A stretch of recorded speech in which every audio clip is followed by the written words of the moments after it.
Puji Tuhan, selamat malam Bapak Saudara semuanya. Salam, selamat berjumpa kembali dalam online discipleship pada kesempatan malam hari ini. Oke, kita masih membahas tentang pembinasa keji, tema besarnya ya. Tapi subtemanya malam hari ini kita akan membahas tentang bagian ya, yaitu kedua saksi Allah. Nah, ini kedua saksi Allah. Nah, saudara, setelah kita mengenal dan mengerti tentang beberapa tokoh, ada Antikris, ada Abaddon, ya. Jadi bicara tentang akhir zaman itu bukan hanya rapture tok, ya. Tapi banyak sekali yang harus kita pahami, walaupun itu kita nggak akan mengalami karena iman kita adalah rapture-nya, ya. Tapi paling tidak, saudara, untuk orang-orang yang belum siap, ya, atau nggak terlalu peduli dengan rapture, nggak usah rapture, gitu ya. Kita harus bisa memberitahu juga apa yang akan terjadi kalau kalian tidak mengalami pengangkatan, tidak rapture. Kalian akan ketemu dengan Antikris, dan kalian juga nanti 3,5 tahun kedua akan ketemu dengan pembinasa keji alias Abaddon dalam bahasa Ibrani, dan Apollyon dalam bahasa Yunaninya. Orang Cina bilang Kiang Bloong. Orang Jawa bilang Dajjal. Ya, ketemu di situ. Lalu terjadi kesukaran yang besar, aniaya yang belum pernah terjadi dan tak akan pernah terjadi lagi. Karena Abaddon ngamuk istilahnya ya. Karena dipenjarakan sudah ribuan tahun di sana. Lalu ketika dilepas untuk sementara waktu, dia melakukan eksekusi ya, sebagai eksekutor. Yaitu menganiaya orang-orang yang masih percaya kepada Yahweh atau Yesus. Nah, oke, Bapak Saudara, ketika Abaddon ya sudah mulai bereaksi nanti, ternyata Saudara, nanti ada satu hal peristiwa yang akan muncul, yaitu munculnya kedua saksi Allah ini. Jadi kedua saksi Allah ini nanti akan muncul di eranya Abaddon, bukan di eranya Antikris ya. Nah, jadi 3,5 tahun awal itu eranya Antikris, lalu 3,5 tahun yang kedua itu eranya Abaddon. Ya, walaupun Abaddon hanya menggunakan waktunya 5 bulan karena Tuhan yang mempersingkat ya. Harusnya jatahnya menyiksa itu 3,5 tahun, tapi dia hanya diizinkan oleh Tuhan karena dipersingkat hanya 5 bulan. Tapi 5 bulan aja orang sudah nggak tahan. Ya, lah, saudara, lalu muncullah kedua saksi Allah. Di tengah-tengah peristiwa aniaya besar itu, muncullah kedua saksi Allah. Saudara, dua saksi Allah akan bangkit, yakni dua orang yang diurapi dekat Tuhan seluruh bumi. Ya, Abaddon akan membunuh mereka, dan mereka mati 3,5 hari kemudian. Mereka bangkit dan naik ke surga, disertai gempa yang merobohkan 10 kota Yerusalem dan 7.000 orang mati. Nah, saudara, jadi nanti ketika kedua saksi Allah itu datang, ya, muncul di situ. Nah, ketika sudah melaksanakan tugasnya, nanti dia akan dibunuh oleh Abaddon, ya. Tapi setelah 3 hari mati, ternyata dua saksi Allah itu dibangkitkan oleh Tuhan, ya. Nah, ketika dia bangkit, terjadi gempa yang luar biasa sehingga merobohkan 1/10 kota Yerusalem. Jadi gempa yang bisa menggoncang dan merobohkan 1/10 dari kota Yerusalem ini, dan terjadi kematian yang disebut tadi 7.000 orang mati di sana. Oke, kita akan dasari dengan satu ayat dalam Zakaria pasal 4 ayat 11 sampai ayat yang ke-14. Zakaria 4 ayat 11 sampai ayat 14. Saya akan bacakan, Bapak Saudara perhatikan.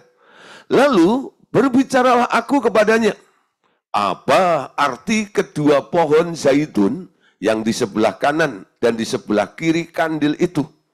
Untuk kedua kalinya berbicaralah aku kepadanya, apa arti kedua dahan pohon zaitun yang di samping kedua pipa emas yang menyalurkan cairan emas dari atasnya itu.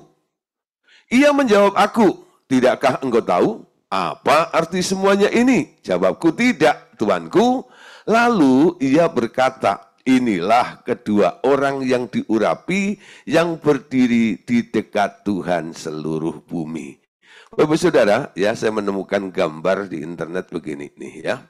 Nah, ya, ini kalau kita hubungkan dengan Zakaria 4 ayat 11 sampai 14 tadi, kayaknya ya agak relate ya. Nah, lalu dikatakan apakah kedua pohon zaitun itu di sebelah kanan dan di sebelah kiri kandil ya.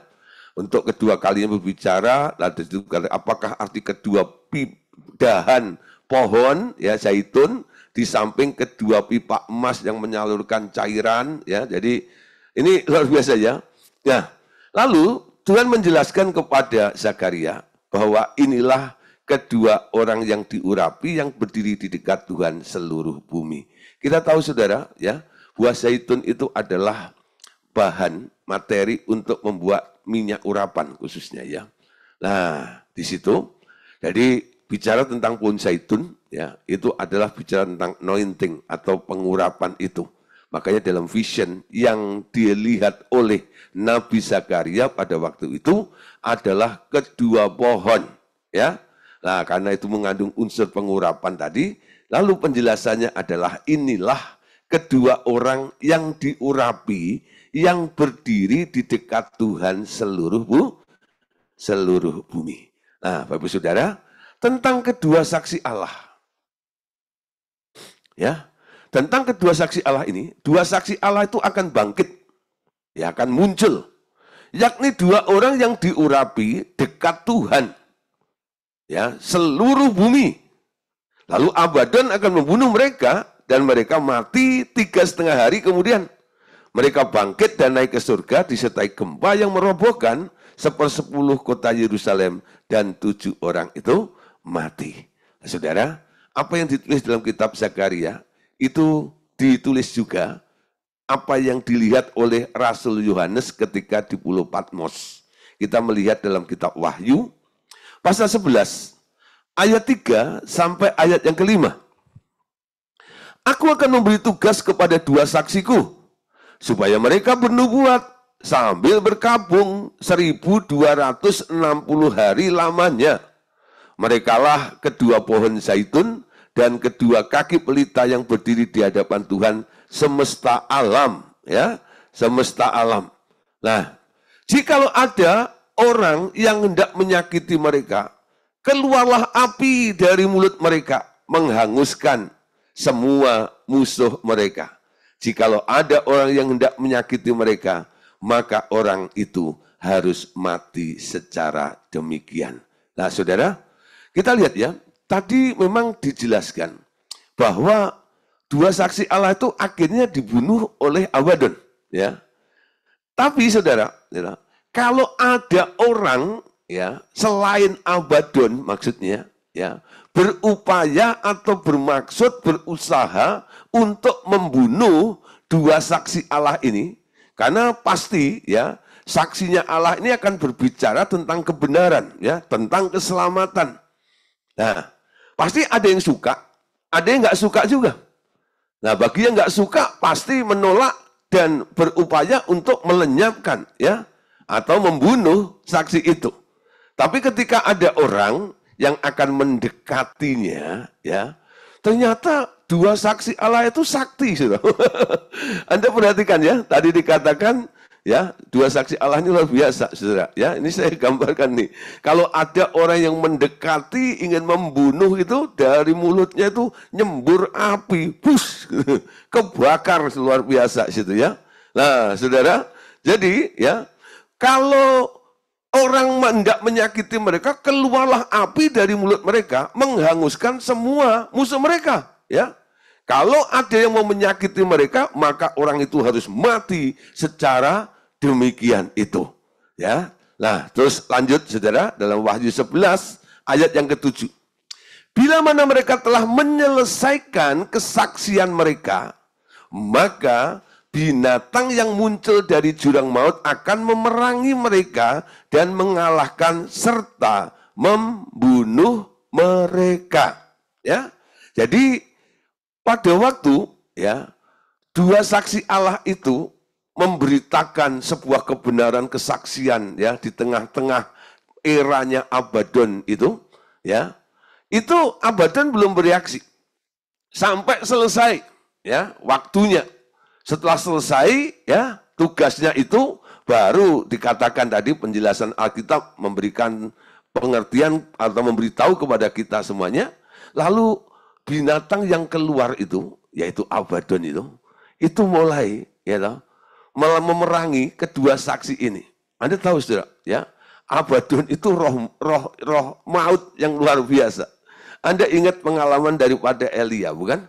Elia yang diurapi oleh Allah luar biasa, yang bisa menurunkan api dari langit ya, yang melakukan mujizat, membangkitkan orang mati dan sebagainya. Satu kali dapat surat dari Isabel, istrinya Ahab. Nah, apa yang terjadi? Elia itu langsung drop imannya. Dari orang yang berkobar-kobar semangat 45 gagah perkasa itu ya. Akhirnya menjadi loyo gitu ya. Lalu dari mulutnya mulai ada statement, mati aja aku. Ya, memang tidak dibunuh secara fisik, tapi spiritnya mulai diturunkan ya, dibunuh semangatnya itu sehingga nggak ada gairah lagi untuk hidup. Nah, saudara, ini dua saksi ini juga adalah orang yang diurapi, ya.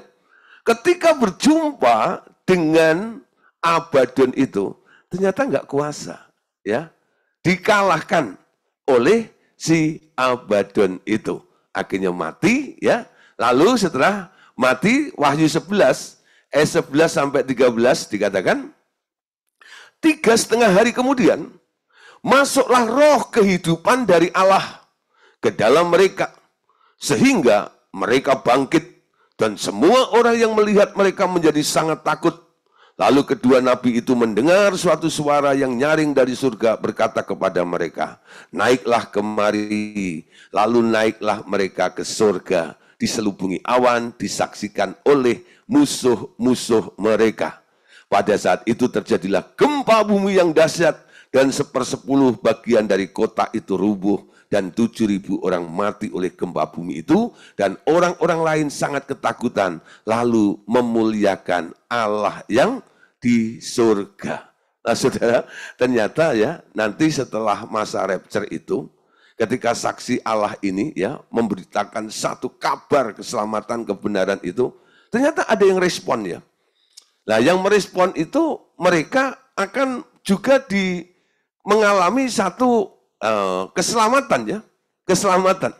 Nah saudara, bedakan saudara, keselamatan di dalam anugerah dan keselamatan di luar anugerah itu. Memang saat ini kita selalu berkata sola fide, sola gratia ya, bahwa kita dibenarkan oleh karena anugerah oleh Tuhan. Betul ya. Kalau bukan grace ya, kita yang sebenarnya bukan targetnya Allah, kita nggak akan selamat. Kita boleh mendengarkan Injil, kita bisa diselamatkan. Itu karena anugerah itu. Betul? Nanti saatnya masa anugerah itu selesai.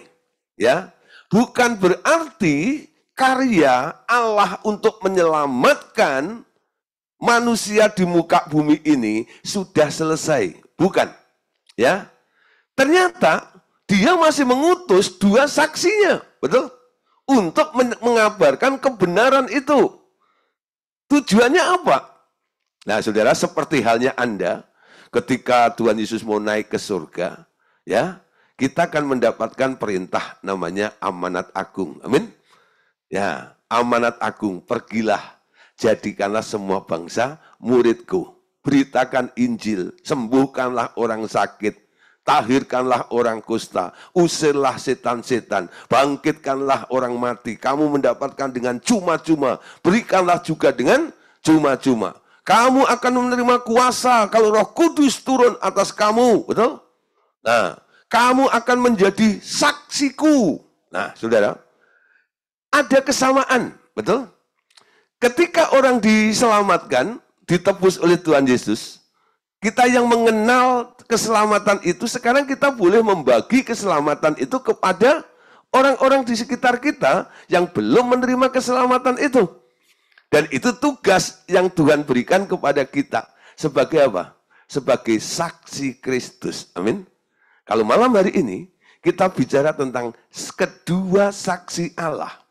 Artinya, ya, tugas, misinya kurang lebih hampir sama seperti apa yang Tuhan telah delegasikan kepada kita. Amin. Ya, jadi dua saksi Allah itu ngapain? Memberitakan kabar, kabar keselamatan. Tapi nggak bisa dibilang anugerah, karena anugerahnya sudah selesai. Nah, saudara, kita mengerti ya? Jadi nanti ada tahapan-tahapan keselamatan di sini ini. Ada orang-orang yang diselamatkan di luar anugerah, ya. Nah, tapi saudara, ya, tentang perkara seperti ini jangan langsung Anda berpikir, wah kalau begitu, ya kita nggak usah terima anugerah saja, nanti kita akan mendapatkan di belakangnya. Saudara, di dalam anugerah itu lebih enak, ya. Karena di dalam anugerah itu cuma satu, only believe, ya. Asal kita percaya saja. Dengan mulut mengaku, ya, dengan hati percaya, kita diselamatkan. Amin. Nah, tapi saudara, di luar itu pasti ada aturan-aturannya, ya. Seperti pada perjanjian lama, itu Taurat itu, ya, menjadi covering mereka. Kalau bisa melakukan ini, melakukan itu. Jadi ada step-stepnya, ada langkah-langkahnya. Bagaimana Anda bisa diselamatkan. Ya, tapi di dalam anugerah, keselamatan bukan karena usaha kita, bukan ya? Bukan usaha kita. Oke, nanti saya bisa jelaskan lebih lanjut di luar ini. Nah, sekarang kita masuk dulu, ya. Siapakah kedua saksi Allah itu? Nah, sekarang siapa sih sebenarnya kedua saksi Allah itu? Ada para penafsir, ya, para hamba Tuhan, ada yang mengatakan itu Henokh dan Elia, ya. Ada yang bilang itu Henokh dan Elia. Nah, saudara, tapi ada juga yang bilang itu Musa dan Elia. Nah, saudara, ketika saya berbicara atau ngobrol dengan orang-orang yang bilang bahwa itu Henokh dan Elia, lalu saya tanya, alasannya apa? Bahwa Anda mendeteksi bahwa kedua saksi Allah itu adalah Henokh dan Elia. Alasannya karena apa? Henokh rapture, ya, diangkat oleh Tuhan, dan Elia juga diangkat oleh Tuhan. Nah, karena dia sudah diangkat oleh Tuhan, makanya dia pantas dipilih oleh Allah untuk turun ke bumi menjadi dua saksi Allah pada akhir zaman itu, ya. Lalu ada yang bilang itu adalah Musa dan Elia. Nah, sekarang bagi Bapak-Ibu Saudara, ya, dua pandangan ini kira-kira mana yang mendekati, ya. Karena kita kan nggak tahu persisnya nih. Tapi paling tidak, ya, kita menemukan penjelasan, ya, apa yang ada sesuai dengan kriteria dari apa yang Tuhan telah paparkan, tuliskan di dalam firman Tuhan itu. Nah, Bapak Saudara, sekarang kita lihat dari tugasnya dulu, ya. Tugas yang diberikan oleh Allah kepada dua saksi itu. Coba Anda lihat dalam Wahyu pasal 11 ayat 3 sampai ayat yang kelima. Baca sama-sama ya. Aku akan memberi tugas kepada dua saksiku, supaya mereka bernubuat sambil berkabung 1260 hari lamanya. Merekalah kedua pohon zaitun dan kedua kaki pelita, ya, berdiri di hadapan Tuhan semesta alam. Jikalau ada orang yang hendak menyakiti mereka, keluarlah api dari mulut mereka, menghanguskan semua musuh mereka. Jika ada orang yang hendak menyakiti mereka, maka orang itu harus mati secara demikian. Ya, nah kita kalau lihat dari karakter mereka ini, ya, apa yang ada pada tokoh-tokoh tadi itu, karena ada 3 tokoh ya, Henok, Elia, Musa ya. Nah, dipasangkan karena 2, Henok dan Elia atau Musa dan Elia. Sekarang kita lihat saudara tentang Elia. Kalau Anda melihat dalam Maleakhi pasal 4 ayat yang kelima ya, Maleakhi 4 ayat 5, di situ dituliskan, sesungguhnya aku Tuhan akan mengutus Nabi Elia kepadamu menjelang datangnya hari Tuhan yang besar dan dahsyat itu. Matius 17 ayat 11, jawab Yesus, memang Elia akan datang dan memulihkan segala sesuatu. Jadi soal saksi kedua ya, yaitu Elia ini tidak ada masalah, bukan ya? Nah, sekarang kalau Henok, saudara. Ya, Kejadian 5 ayat 21. Setelah Henok hidup 65 tahun, ya. Ia memperanakkan Metusalah. Lalu ayat yang kedua, ayat yang ke-22, dan Henok hidup bergaul dengan Allah selama 300 tahun lagi setelah ia memperanakkan anak-anak lelaki dan perempuan. Ayat 23. Jadi Henok mencapai umur 365 tahun. Ya, ayat 24. Dan Henok hidup bergaul dengan Allah. Lalu ia tidak ada lagi sebab ia telah diangkat oleh Allah. Ya, tentang Henok tidak ada lagi, maka Henok itu akan datang kembali. Nah, ini pendapatnya ya. Sekarang saudara, tentang Musa sekarang ya, tokoh yang ketiga. Ya. Musa, Zakaria 4 ayat 14. Lalu ia berkata, inilah kedua orang yang diurapi yang berdiri di dekat Tuhan seluruh bumi. Jadi 2 saksi Allah itu adalah 2 orang yang diurapi. Ya. Nah, saudara, kalau Anda perhatikan tentang Musa, Musa itu adalah orang yang dipilih oleh Tuhan. Dia adalah juga orang yang diurapi. Ketika Tuhan Yesus ada di muka bumi, Musa ini pernah muncul, betul ya? Nah, pernah muncul. Kalau Anda perhatikan dalam Matius pasal 17 ayat 2 dan ayat yang ketiga, lalu Yesus berubah rupa di depan mereka. Wajahnya bersinar seperti matahari dan pakaiannya menjadi seputih cahaya. Dan lihatlah tampak kepada mereka Musa dan Elia sedang berbincang dengan Tuhan Yesus. Nah, Bapak Saudara, bicara tentang pengurapan nih ya, karena tadi dikatakan 2 pohon ini adalah pohon zaitun. Yang artinya adalah 2 orang yang diurapi, ya, yang diurapi. Kalau Anda perhatikan ya tentang Elia. Elia itu diurapi, betul?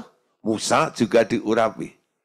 Tapi bicara tentang Henok ya, nggak pernah disinggung di situ tentang pengurapan yang ada di dalam Henok itu. Jadi keunggulan, ya, keistimewaan dari Henok itu apa?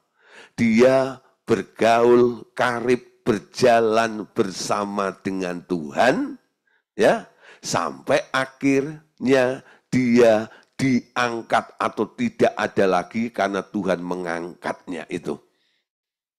Ya, jadi nggak pernah ada perbuatan yang spektakuler, nggak pernah ada cerita Henok itu bangkitin orang mati, ya, turunkan api dari langit, itu nggak ada.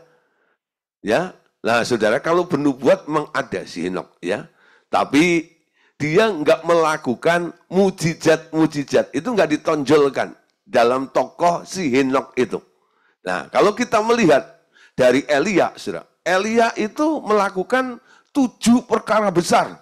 Kalau Elisa kan 14, ya, 14 perkara besar. Kenapa lebih banyak? Karena itu permintaan Elisa. Ketika Elia mau naik ke surga, Elisa minta 2 bagian dari rohnya Elia, bukan?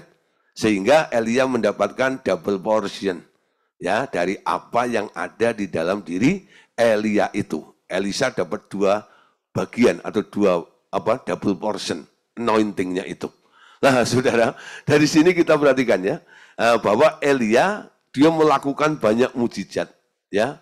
Apakah dia bernubuat? Dia pernah bernubuat. Dia berkata kepada Ahab, hujan tidak akan turun lagi selama 3,5 tahun. Ya, apa yang dikatakan terjadi, betul? Sampai terjadi kekeringan yang luar biasa itu, yang diakhiri dengan penyembelian 450 nabi-nabi Baal di Gunung Horeb, di Gunung Karmel, ya. Nah, saudara, itu peristiwanya si Elia, ya. Nah, kalau Musa, saudara, ya, Musa pernah, ya, ketika dia diutus, dipercayakan oleh Allah untuk memimpin bangsa Israel keluar dari tanah Mesir ke tanah perjanjian. Sebelum dia keluar, dia berhadapan dengan Firaun yang dikeraskan hatinya itu, sehingga Musa, ya, diberi kemampuan, kapasitas pengurapan oleh Allah untuk membuat 10 tanda mujizat, betul? Nah, air menjadi darah dan sebagainya, saudara. Membelah laut, betul ya? Nah, dia juga bernubuat juga, Musa itu. Nah, sekarang kita perhatikan, saudara, ya. Landasannya kita masuk dulu dalam kitab Wahyu, ya. Yang menjadi landasan kitab Wahyu, siapakah mereka itu sebenarnya? Wahyu 11 ayat 4. Mereka atau dua saksi Allah adalah kedua pohon zaitun. Dua pohon berarti dia manusia yang memiliki pengurapan pohon zaitun. Dan kedua kaki dua kaki berarti dia manusia yang memiliki pengurapan, kaki dian lentera dalam bait Allah yang berdiri di hadapan Tuhan semesta alam. Mari kita lihat, ya, kuasa yang bekerja pada mereka. Dari situ kita akan dapat mengenali siapa mereka, dua saksi Allah itu, ya. Lihat saudara tentang Elia, kuasanya apa? Wahyu pasal 11 ayat 6, ya. Mereka mempunyai kuasa menutup langit supaya jangan turun hujan selama mereka bernubuat. Anda bisa bandingkan, ya, dengan apa yang pernah terjadi ketika Musa itu bernubuat juga dalam Yakobus pasal 5 ayat 17. Elia adalah manusia biasa, sama seperti kita.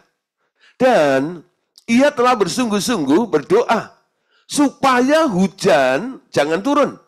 Dan hujan pun tidak turun di bumi selama 3 tahun dan 6 bulan. Nah, saudara, kalau dalam kitab Wahyu tadi, kedua saksi Allah ini mempunyai kuasa untuk menutup langit supaya jangan turun hujan selama mereka bernubuat. Musa, ya, Elia pernah melakukan hal yang serupa, ya. Dia adalah manusia biasa sama seperti kita dan dia sungguh-sungguh berdoa, ya, dari mulutnya itu diucapkan sebuah statement, ya. Nah, supaya hujan jangan turun. Dan hujan pun tidak turun di bumi selama 3 tahun dan 6 bulan. Ya, nah, saudara, ada kesamaan, ya. Nah, sekarang kuasa dari Musa. Lihat, Wahyu 11 ayat yang ke-6. Mereka mempunyai kuasa atas segala air untuk mengubahnya menjadi darah dan untuk memukul bumi dengan segala jenis malapetaka setiap kali mereka menghendakinya. Jadi dua saksi Allah ini yang akan muncul nanti, mereka punya kuasa atas segala air untuk mengubahnya menjadi darah. Lalu memukul bumi dengan segala jenis malapetaka setiap kali menghendakinya. Nah, ini hampir mirip dengan Musa, bukan? Wahyu 17, ya, 11 ayat 7. Bila mana mereka telah menyelesaikan kesaksian mereka, maka binatang yang muncul dari jurang maut akan memerangi mereka dan mengalahkan serta membunuh mereka. Nah, saudara, sekarang perhatikan, ya. Kita menebak dulu deh, ya. Kira-kira dua saksi Allah itu siapa? Kalau ada perdebatan antara Henokh dan Elia atau Musa dan Elia, saya lebih condong, ya, lebih mempercayai bahwa dua saksi Allah nanti itu adalah Musa dan Elia. Kenapa? Memiliki ciri-ciri yang mirip dengan dua saksi Allah itu. Kalau dilihat dari kuasa yang dilakukannya. Betul? Bisa menahan hujan. Betul ya? Elia juga main api loh. Ya, turunlah api dari langit membakar korban itu, betul ya? Nah, api turun juga, ya, main api juga itu. Musa sudah, dia menghendaki apa selama di hadapan Firaun itu 10 kali mujizat, ya. Ubah air jadi anggur, kok jadi anggur, jadi darah. Jadi sudah mirip seperti apa yang dilakukan oleh kedua saksi Allah itu, ya. Nah, jadi untuk mengenali saja, ya, kira-kira bagi kita sih sebenarnya siapapun yang akan muncul itu bukan masalah, betul ya. Tapi kalau kita bicara ya dengan beberapa orang yang mungkin ya menebak-nebak, ya, kalau kita mau memberikan penjelasan yang lebih mendekati dengan kriteria karakternya, ya, dengan kuasa yang dilakukannya, kita bisa mengambil contoh-contoh seperti ini sehingga kita bisa berbicara kepada mereka, ya. Tapi untuk kebenarannya nanti kita lihat saja siapa yang muncul. Jadi ini bukan ilmu pasti, ya. Nah, tapi setelah saya beberapa kali bertemu dengan beberapa rekan hamba Tuhan, lalu terlibat pembicaraan seperti ini, lalu mereka punya argumen masing-masing. Nah, akhirnya saya lebih ya kepada Elia dan Musa, alasannya seperti apa yang saya jelaskan pada malam hari ini. Amin. Nah, setelah mereka bernubuat tadi ya, nah, lalu banyak orang juga nih yang mulai diselamatkan juga ya, dimenangkan. Lalu Wahyu 17 tadi dikatakan, setelah mereka menyelesaikan kesaksian mereka, maka binatang yang muncul dari jurang maut akan memerangi mereka dan mengalahkan serta membunuh mereka. Ya, nah saudara, ini muncullah binatang itu, keren ya. Binatangnya tuh, waduh itu. Ya, makanya nggak heran nih, dua saksi Allah yang super sakti itu pun dikalahkan oleh binatang itu ya, tanduknya 10 gitu ya, wah cakarnya. Itu binatang kuat sekali ya. Nah, Wahyu 11 ayat 11 sampai 13. 3,5 hari kemudian masuklah roh kehidupan dari Allah ke dalam mereka sehingga mereka bangkit dan semua orang yang melihat mereka menjadi sangat takut. Lalu kedua nabi itu mendengar suatu suara yang nyaring dari surga berkata kepada mereka, naiklah kemari. Lalu naiklah mereka ke surga, diselubungi awan disaksikan oleh musuh-musuh mereka. Pada saat itu terjadilah gempa bumi yang dahsyat dan 1/10 bagian dari kota itu rubuh dan 7.000 orang mati oleh gempa bumi itu dan orang-orang lain sangat ketakutan lalu memuliakan Allah yang di surga. Ya, nah, saudara. Jadi kedua saksi Allah itu mati nggak dikuburin, saudara. Ya, dibiarin aja situ. Dan orang itu lalu lalang gitu ya. Dan herannya nggak busuk loh. Lalu masuklah roh Allah, roh kebangkitan itu, tahu-tahu dia bangkit disaksikan oleh orang-orang di sekitarnya situ dan mereka takjub, saudara, kaget, ya.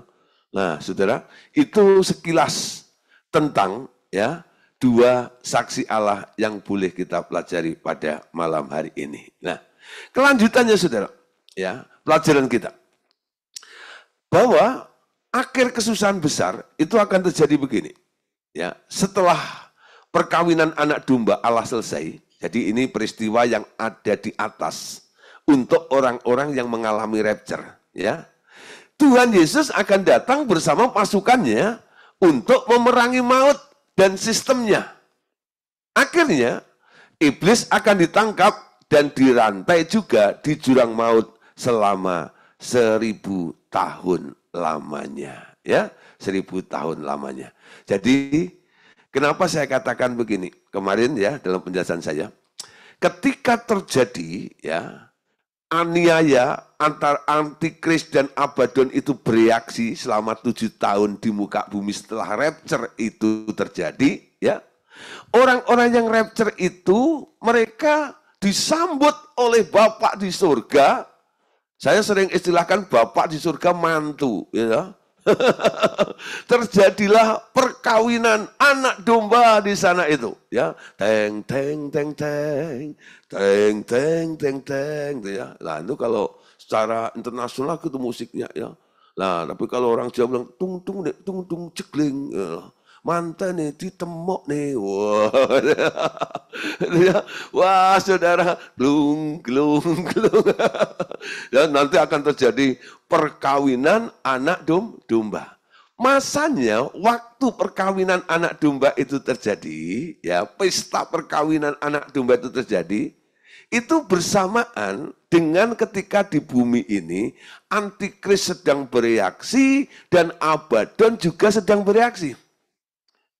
Jadi boleh dikatakan acara pesta perkawinan anak domba itu kurang lebihnya hampir 7 tahun. You know? Nah, saudara, kok lama banget Pak 7 tahun, saudara? Anda tahu ya? Waktu di alam roh, ya, sama waktu di bumi, ya, itu beda sekali, ya. Karena Alkitab berkata bahwa satu hari di hadapan Allah itu 1000 tahun, bukan? Ya, jadi sebenarnya hanya beberapa menit saja kalau hitungannya itu hitungan alam roh. Tapi kalau dihitung ya sesuai dengan waktu di bumi ya lama banget, 7 tahun sudah. Ya, 7 tahun. Ditambah lagi sedang dikejar-kejar, dianiaya oleh si pembinasa keji itu. Yaitu Abaddon itu, alias Apollyon itu ya. Itu luar biasa. Ya, mereka anggap ini kok lama banget ya. Tapi bagi yang ada di awan-awan, ini sebentar sekali. Jadi acara yang ada di udara, ya, bagi orang-orang yang rapture, mereka mengalami, ya, sedang mengalami perjamuan kawin anak domba, sementara yang ada di bumi sedang mengalami penderitaan yang luar biasa. Nah, itu terjadi kapan? Wahyu 19 ayat 7 sampai ayat yang ke-9. Marilah kita bersukacita dan bersorak-sorai dan memuliakan Dia karena hari perkawinan anak domba telah tiba dan pengantinnya telah siap sedia. Kepadanya dikaruniakan supaya memakai kain lenan halus yang berkilau-kilauan dan putih bersih. Lenan halus itu adalah perbuatan-perbuatan yang benar dari orang-orang kudus. Lalu ia berkata kepadaku, tuliskanlah, berbahagialah mereka yang diundang ke perjamuan kawin anak domba. Ya, nah, perjamuan kawin anak domba.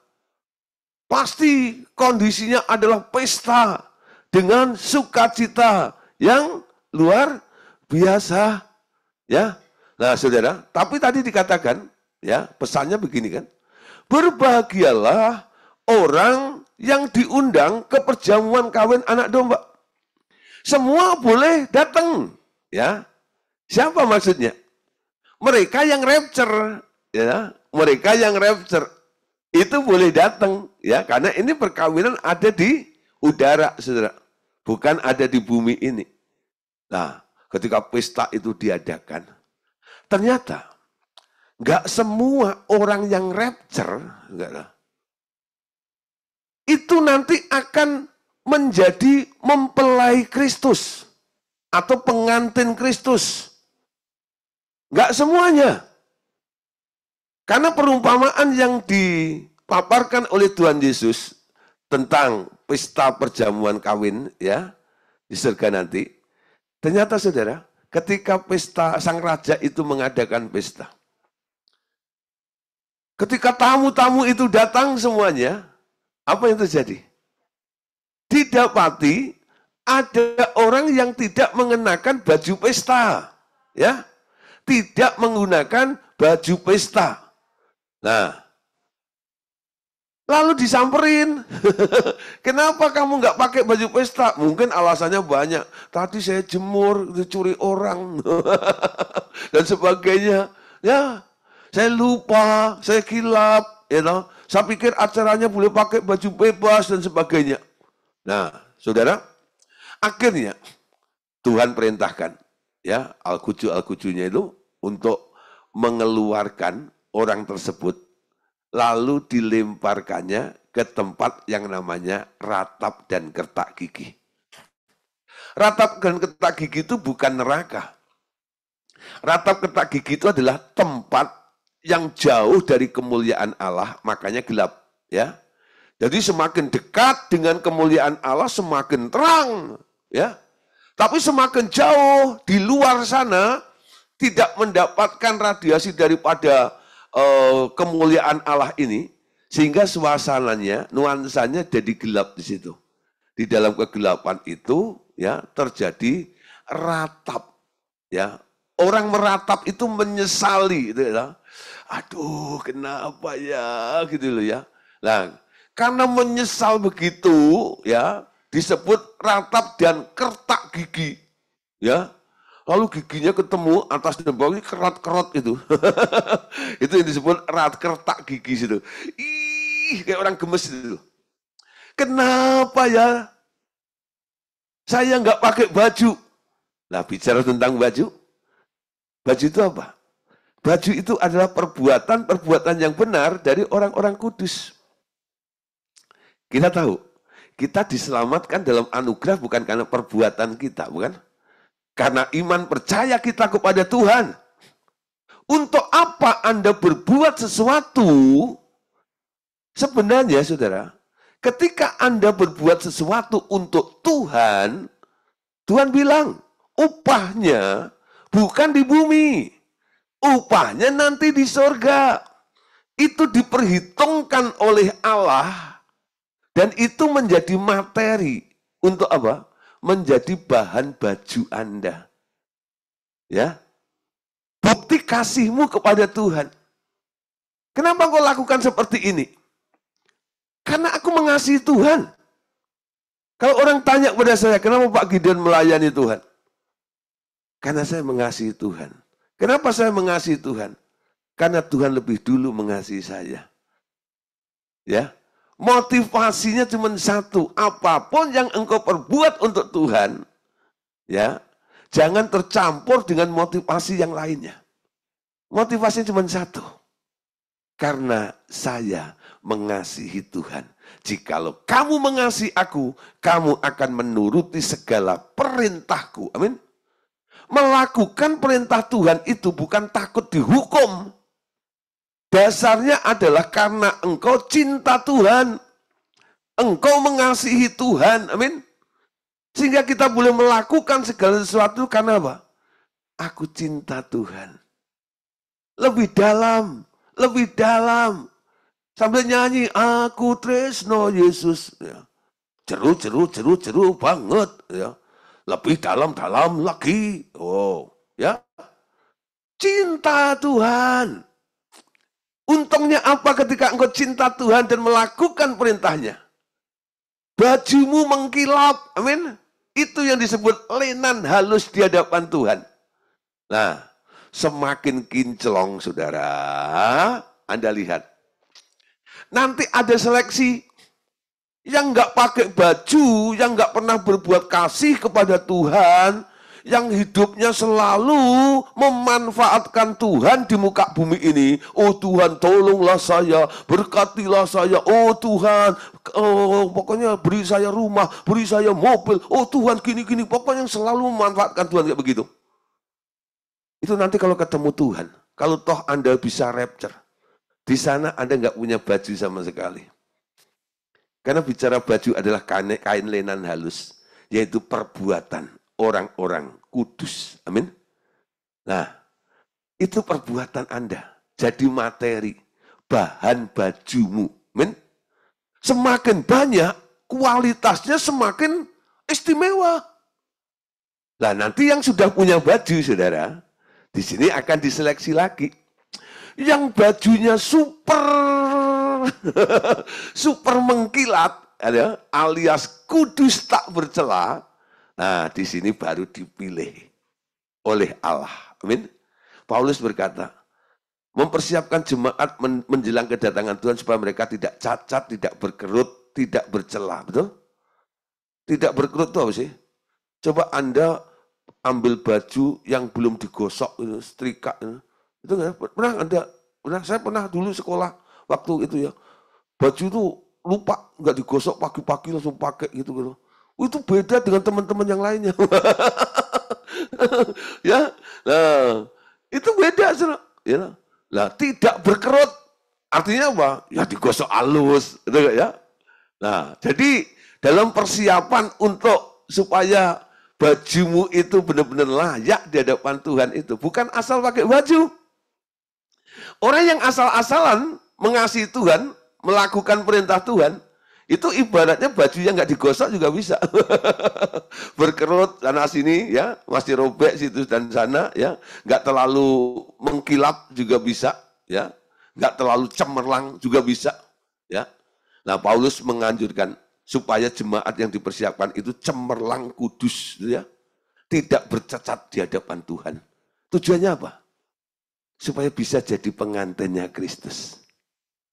Ya, nanti setelah seleksi pertama yang nggak pakai baju dikeluarkan, lalu di antara tamu itu nanti akan diseleksi lagi. Ya, yang benar-benar mengkilap sama seperti Yesus. Disuruh naik ke pelaminan. Menjadi istrinya Yesus. Nah, berapa orang, Saudara? Ya tergantung. Kok istri Tuhan Yesus banyak? Saudara, jangan pikir saudara perkawinan itu kayak perkawinan di sini terus istrinya banyak gitu. Enggak, ya toh. Yesus enggak poligami, enggak. Ya. Sebenarnya bicara tentang perkawinan, rahasia ini besar. Amin. Apa artinya? Kesatuan, persatuan antara Kristus dengan jemaatnya. Amin. Bagaimana Anda bisa bersatu dengan Yesus? Harus satu unsur. Kalau unsurmu nggak sama dengan Yesus, nggak bisa menyatu dengan Yesus. Amin. Coba saudara, Anda ambil emas, ya, Anda panasin sampai cair gitu ya. Lalu Anda juga cari ya tahu takwa. Ya, kalau di Kediri itu ada tahu takwa yang kuning juga itu ya.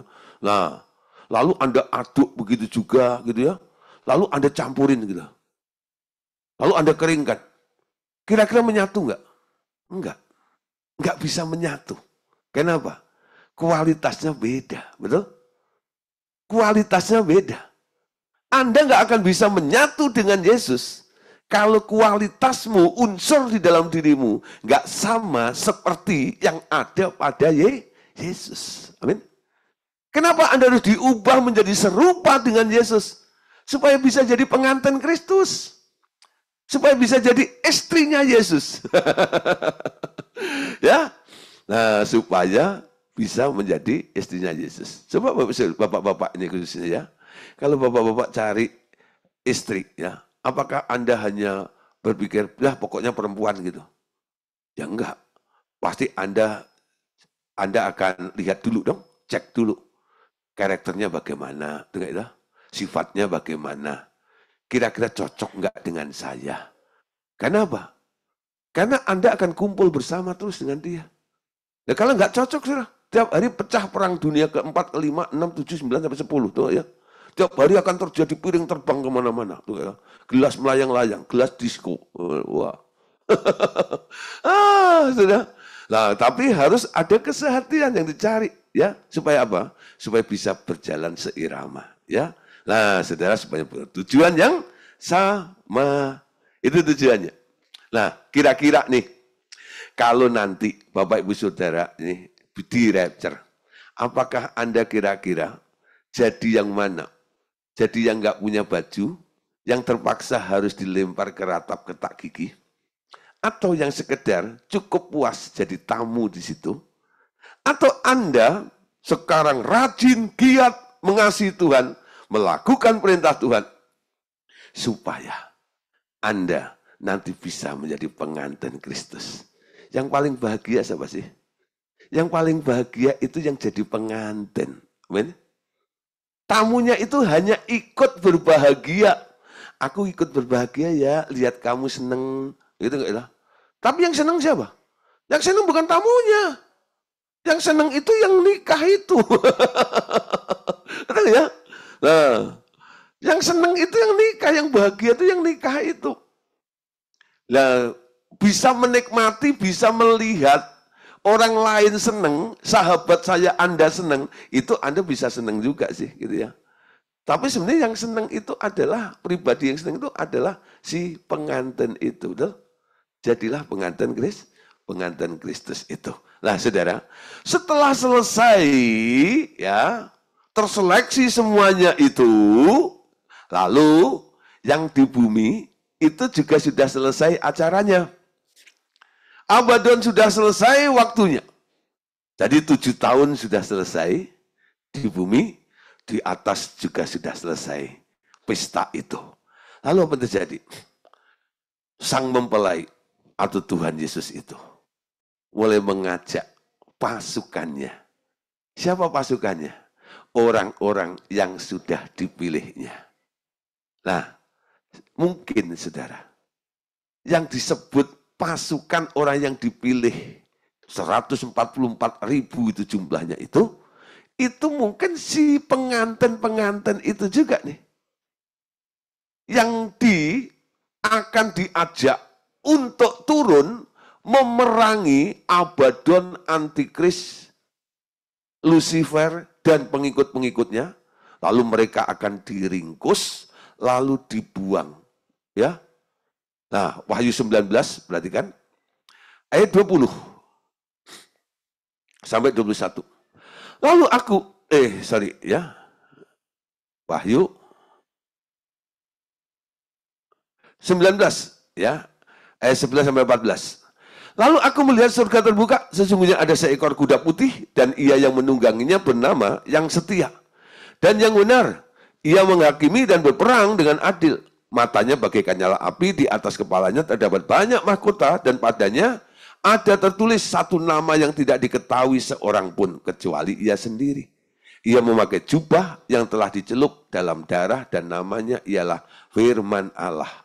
Semua pasukan yang di surga mengikuti dia. Mereka menunggang kuda putih dan memakai lenan halus yang putih bersih. Itu ya, bajunya sama ya, seperti pengantin tadi. Lenan halus yang putih bersih. Nah, saudara ya, ini pasukan Tuhan Yesus ya, bersama orang-orang kudusnya. Turun ke bumi ya, gebrek. Nah, Wahyu 19, 20-21. Binatang itu pun tertangkap dan bersama-sama dengan dia nabi palsu yang telah mengadakan tanda-tanda di depan matanya sehingga menyesatkan mereka yang telah menerima tanda dari binatang itu dan telah menyembah patungnya. Keduanya dilemparkan hidup-hidup ke dalam lautan api yang menyala-nyala dengan belerang. Semua orang lain dibunuh dengan pedang yang keluar dari mulut penunggang kuda itu, dan semua burung kenyang oleh daging mereka. Ya, oleh daging mereka. Nah, saudara, ini luar biasa. Ya, jadi nanti semua akan dilemparkan ke dalam api itu semuanya. Nah, terus binatang dan nabi palsu itu ditangkap. Ya, lalu ditanya, iblis dikalahkan. Lalu kita lompat ayat yang terakhir ya, Wahyu 20 ayat 1 sampai 3. Lalu aku melihat seorang malaikat turun dari surga memegang anak kunci jurang maut dan suatu rantai besar di tangannya. Ia menangkap naga si ular tua itu, yaitu iblis dan Satan. Ia mengikatnya selama 1000 tahun dan melemparkannya ke dalam jurang maut dan menutup jurang maut itu dengan memeteraikannya di atasnya, supaya ia jangan menyesatkan bangsa-bangsa, ya, jadi sebelum berakhir masa 1000 tahun, ya. Itu setelah itu ia akan dilepaskan untuk sedikit waktu lama lagi. Ya, ingat saudara? Jadi tahap pertama ketika setelah rapture, lalu di bawah terjadi 7 kesusahan tahun, kesusahan besar itu. Nah, mereka ditangkap. Ya, tapi bukan dilempar ke neraka, bukan. Ya. Jadi ketika Yesus turun dengan pasukannya, itu yang terjadi perang Armageddon. Ya. Nah, nanti kita akan bahas tentang perang Armageddon itu. Nah, saudara, di situ ya, perang Armageddon ya. Setelah perang Armageddon itu mereka ditangkap semuanya. lalu dilemparkan ke dalam satu jurang, namanya adalah jurang maut itu ya. Di jurang maut itu mereka dilemparkan selama 1000 tahun. Ya, kenapa selama 1000 tahun? Supaya terjadi satu kondisi situasi, ya, selama 1000 tahun itu langit bumi itu mengalami damai sejahtera yang luar biasa. Ya, nah setelah itu nanti diberi kesempatan setelah 1000 tahun itu mereka untuk keluar sebentar waktu lamanya. Dan mereka melakukan huru-hara lagi tuh. Menyesatkan siapa yang bisa disesatkan dan sebagainya. Nah, setelah itu terjadilah perang Gog dan Magog. Ya. Nah, disitulah saudara, iblis semua pengikutnya itu akan ditangkap dan dilemparkannya ke dalam Gehenna atau neraka. Ya. Nah, nanti ceritanya sedikit panjang karena itu juga bersamaan dengan pengadilan bangsa-bangsa dulu ya, lalu baru mereka juga ikut yang tereliminasi sebagai kambing, mereka juga akan dibuang ke neraka. Sementara yang domba mereka akan dipersilahkan untuk bergabung dengan orang-orang yang telah diselamatkan lebih dahulu ya, dengan catatan gini ya. Kambing dan domba itu bukan orang-orang yang rapture atau orang yang mendapatkan keselamatan secara anugerah, bukan. Ya, selama ini kita kadang-kadang dengar khotbah tentang kambing dan domba ya, dibilang saudara gitu ya, kita ini adalah domba, gitu. Kita bukan kambing. Nah, sebenarnya konteksnya berbeda. Itu ya, itu nanti adalah akhir. Sebelum akhir daripada segala sesuatu itu dibukalah pengadilan ya. Nah, diadili bangsa-bangsa itu. Nah, mereka diadili bukan karena anugerah, bukan. Tapi karena perbuatan mereka. Betul? Kita diselamatkan bukan karena perbuatan. Perbuatan kita itu adalah materi untuk kita punya baju lenan tadi itu. Itu bedanya. Jadi nanti akan ada saudara, orang yang diselamatkan karena anugerah, darah Tuhan Yesus ditolong oleh Roh Kudus. Ya. Tapi ada juga yang nyusul. Karena perbuatan mereka. Anda lihat ya, ketika mereka itu ditanya, yang kelompok dombanya yang selamat itu, ya, itu dibilang gini, ketika aku di penjara, ya, engkau mengunjungi aku, ketika aku kelaparan, engkau kasih aku makan, ya. Nah, kapan itu? Apa yang kau lakukan terhadap saudara-saudaraku, kata Tuhan Yesus. Saudaranya Tuhan Yesus siapa? Saudaranya Tuhan Yesus itu orang Yahudi. Jadi nanti ada orang-orang non-Yahudi ya yang hidup setelah rapture itu, yang ketinggalan ya. Tapi ketika melihat ada orang Yahudi yang lagi dikejar-kejar antikris, mungkin dia menolong dan sebagainya, itu diperhitungkan oleh Allah sebagai perbuatan. Ada yang seperti itu. Ya. Oke, nanti secara detail akan kita bahas ya di Millennium Kingdoms pelajaran kita. Oke, Tuhan Yesus berkati kita semuanya. Amin.